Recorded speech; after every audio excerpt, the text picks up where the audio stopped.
Welcome to Tripura Info News Update. A suspicious drone has been recovered from a paddy field just 300 meters inside Indian territory near the Bilonia-Ballamukha border in Tripura.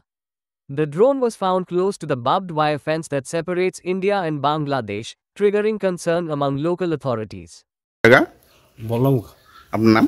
আমার নাম সাধু মজুমদার। আচ্ছা, কি হয়েছে আজকে যে বিষয়টা?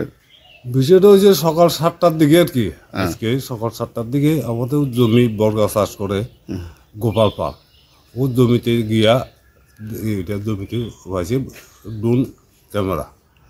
হ্যাঁ, তো আমাদের কাছে নিয়ে এসেছে। নিয়ে এসেছে, তারপর আপনাদের থানাতে যোগাযোগ করলাম। এটা কি জিনিস তো বুঝতে পারতেছি না, অত সম্ভবত ড্রোন ক্যামেরা। কিন্তু 7-8 দিন আগে এই ক্যামেরাটা এই দিক দিয়ে সকালবেলা আসে, কোন জায়গায় পড়ছে টড়ছে এটা জানি না, হয়তো এই ডে হইতে পারে এমন আর কি।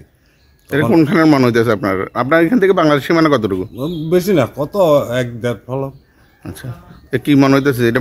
বাংলাদেশের মনে হইতেছে, কারণ এটা এইদিকে তো এমনি তো আর খেলা জিনিসটা যে এটা কেউ উড়েছে তাও না, মানে মেনলি বাংলাদেশের মনে হইতেছে এটা বাংলাদেশের। স্যার, সকালে 8টার দিকে একটা খবর গেছে যে বল্লামুখা সাধু মজুমদার এক্স পুলিশের হাবিলদার তাদের বাড়ির কাছাকাছি জমিতে একটা ড্রোন ক্যামেরা পাওয়া গেছে। তারপরে খবর পাই আমরা আইছি, আমরা ওই ড্রোন ক্যামেরাটা পাইছি।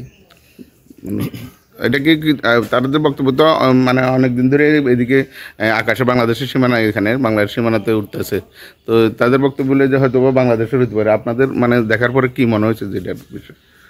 এটা এখানে আওয়ার পরে আমরাও জানতে পারছি যে এটা কয়েকদিন ধরে এদিকে ঘুরতে আছে, তো এর আগে আমরা নলেজে আইছে না।